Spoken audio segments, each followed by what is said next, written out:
energy is in touch with Krishna, it becomes spiritualized. Just like we're in our house here, up in the hills, in the foothills of the volcano, way up at the end of the road. And but still we have electricity. Soon we'll get a telephone and DSL and all that up here. How?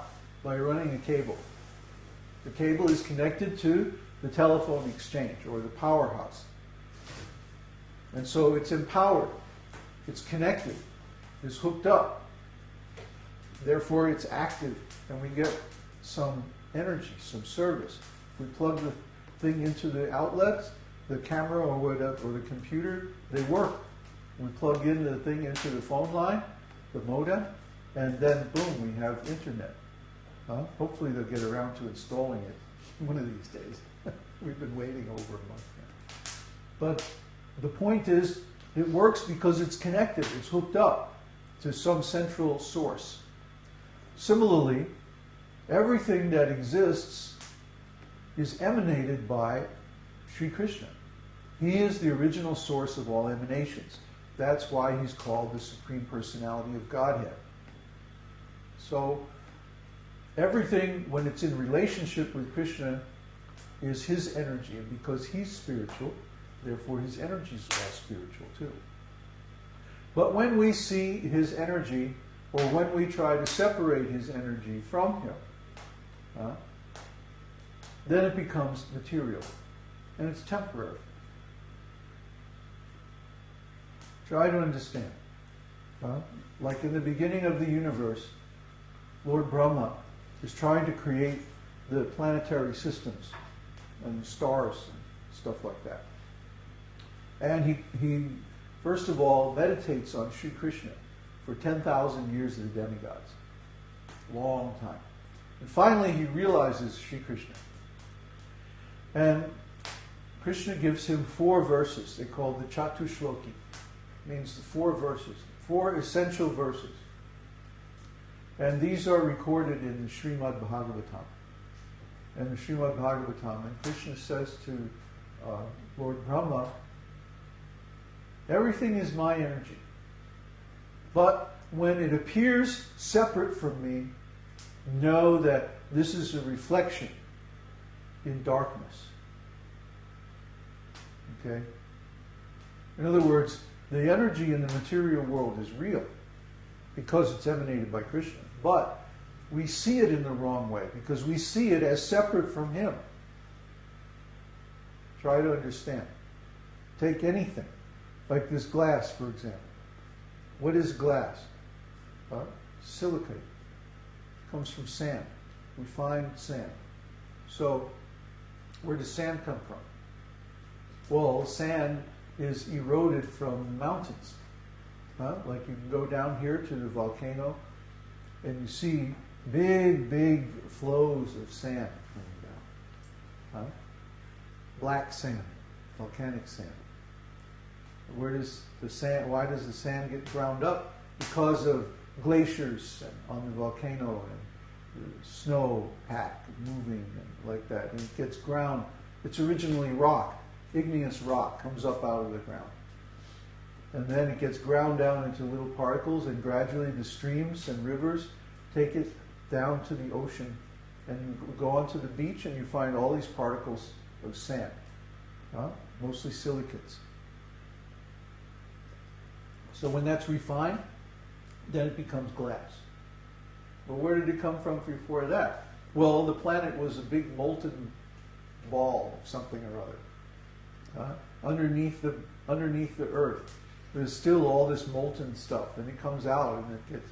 You can trace it back to the stars, back to, if you believe in the Big Bang, all of that. But who set off the Big Bang? Had to be Krishna. Who else was there? Nobody else was there. Nan yad yat sarasat param. Before everything that existed, I was. In the Bible, there's a nice quote which says, "Before this world, I am." See, the contrast in the tenses of the verbs means that God is eternal. He exists eternally. No beginning and no end. So before this material universe was created, God existed eternally. No beginning. And after this universe is finished, God exists eternally. No end. So no beginning, no end. And He emanates everything, and then at the end of the creation, He withdraws it back into Himself. So the ultimate cause of everything is God. The ultimate source of everything is God. Everything that we see, everything that we know, all the energies that we play with, they all come from God. If we see like that, then everything is spiritual. But if we see that these things are separated from God, then to us, they're material. And they're the cause of falling down. They're the cause of suffering. But when we see these things in relation with God and we use them to serve Him, then they become the cause of liberation. The very same things, the very same energies, the very same substances. Just like everybody has to eat. If we don't eat, we feel weak. We don't have the energy to work like that. So, when we eat separate from God, what happens is we create so much karmic reaction.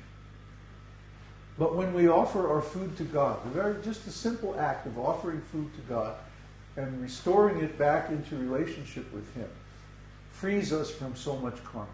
Krishna says in the 3rd chapter of Bhagavad-gītā that anyone who eats for their own pleasure eats only sin. But those who offer their food to me are excused from so many sins. So even there may be some sin in the production of the food. Maybe when they're plowing the field, they kill some insects or something like that. Or maybe they're using some chemical fertilizer or something like that. Pesticides, whatever. But then, when we take the resulting food, vegetables, and offer it to Krishna, it becomes cleansed of that sin. That's the specific potency of devotional service. That it cleanses all this sin. Cheto darpana marjana. It cleanses the dirt from the mind. And it enables us to have a vision of the Supreme Personality of Godhead without distortion. In other words, we can see reality as it is. Put it on one. Yeah, that's good. It's getting nice and warm now, huh? So, when we started out this morning, we could see our breath. So we built a fire, and we got the heater out, and the sun came out finally. Now it's getting warm. So, we don't have any particular special secret. But we understand consciousness as it is. Because we also take our energy of consciousness. Consciousness is also an energy. It's an energy of the soul. We understand this energy because we link our consciousness with Krishna. And that's called Krishna consciousness. Okay? It's not that we know about Krishna. It's not that we simply mouth some words or we have some beliefs about Krishna. No, we actually know Krishna directly. And that's why we experience ecstasy. That's why we experience so much happiness. When we perform this process of devotional service, we're coming directly into touch with Krishna. That's why we feel so wonderful when we do it. Because Krishna is the source of all enjoyable things. That's what Krishna means. The very name, Krishna, means everything that's enjoyable, everything that's pleasurable, comes from Him. If we enjoy food, if we enjoy company, if we enjoy whatever we enjoy in this world, whatever our tastes are, doesn't matter. All those things that we enjoy come from Krishna. They're Krishna's energy, and they are to be engaged in Krishna's service. And when we engage them that way, we discover a source of happiness that is beyond everything in this material world. That's unconditional, eternal, perfectly reliable, perfectly stable, and fulfilling. That's Krishna consciousness. That transcendental pleasure, rasa. Rasa. That sweetness. It can't be described in words, although we can talk about it all day.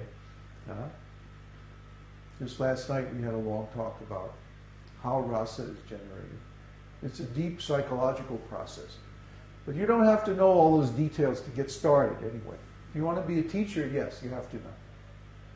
Just like if you want to be a mechanic, you have to